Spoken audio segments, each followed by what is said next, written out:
Last week we had a gentleman come see us for a half-day lesson. He was struggling with being steep in the downswing, and he was correctly diagnosing a swing because he was steep. What he didn't understand was that he was making a movement to try to fix steep that was actually causing the steep. And what he was doing was going to the top of his swing and really bowing his wrist, getting his elbows together and bowing his wrist.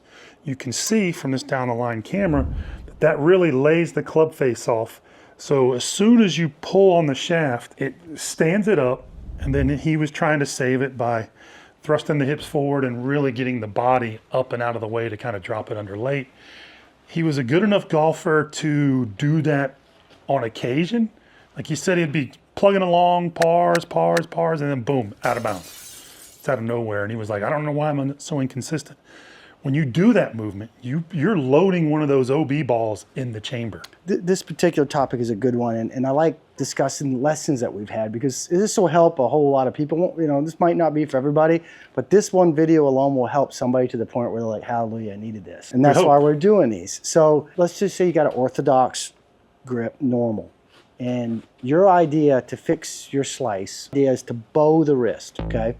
So you take it up to the top and you start to bow the wrist. So, you know, the average for really great players is slightly extended at the top of the backswing. Yeah, it's a little bit of cup. Yeah, and then there's the movements of the body and the way the club moves will flatten it out some, but it's a little bit of cup, which, oh, by the way, allows you to get the club, we call it propped up between the arms, which is key for lowering the club down and letting it shallow. What you're doing, you're baking in an extra move that causes the club to normally go in the laid off direction. And it points the club to the sky, right? So when I do that, club to the sky, laid off, unless I put in an extra move, because any club that's tipped laid off, the force that I'm putting on the club is kind of like down and out. Right. That's everybody. If you're going to hit a ball, that's where it's going. You ain't going that way, right, and you're not going that way.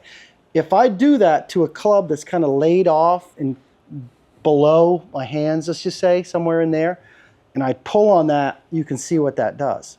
So you're putting in a move that's making the steep happen unless you put another move in there, and you're making things more complicated. You're not really fixing the real issue of why you got steep in the first place. You're actually making it worse.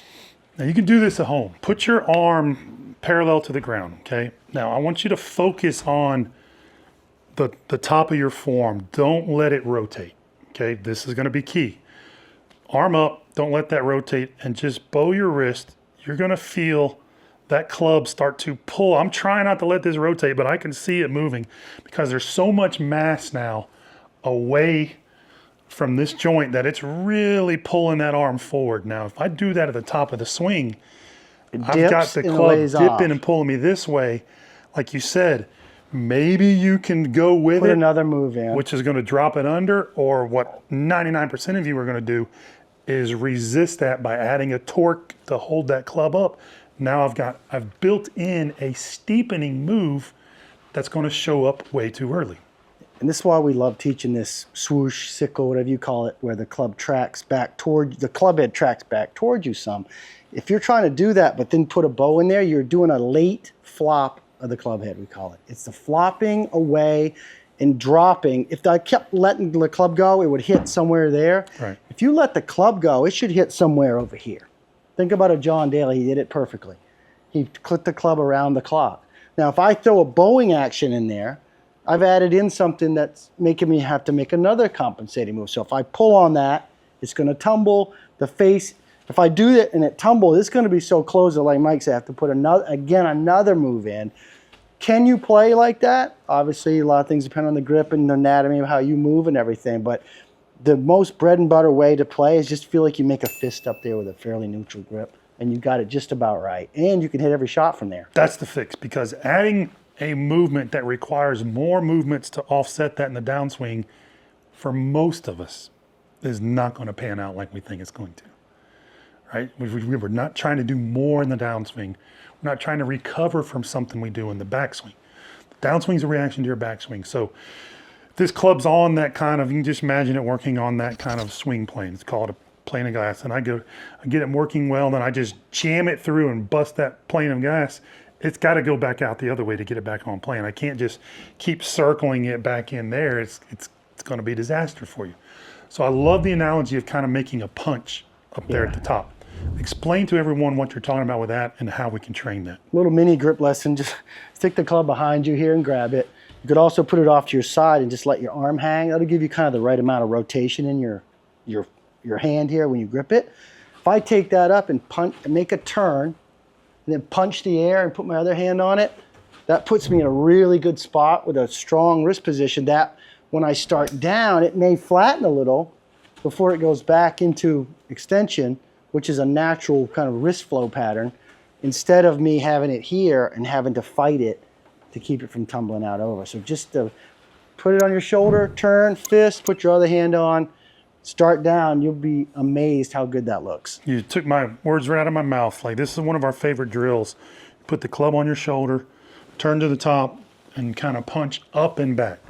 So I wouldn't punch this way or this way, punch up and back, and you're gonna have either a flattish or slightly cupped wrist, maybe 1 or 2 degrees bowed, but anything but that, you're gonna really struggle with where this mass starts to go. When you have that mass veering off its track in the backswing, you've got to make up for it in the downswing. Yeah, and one more little thought process that we've used to help people in lessons. Like if I put my left arm up in front of me and I keep this flat, the face will be turned away just a little bit with a good looking grip. If I just set this stick like this and swing that up there, I don't want to get too far off of this because I've got it, when I pull on it, it's going to go through that again. So if you could just get up there and keep this.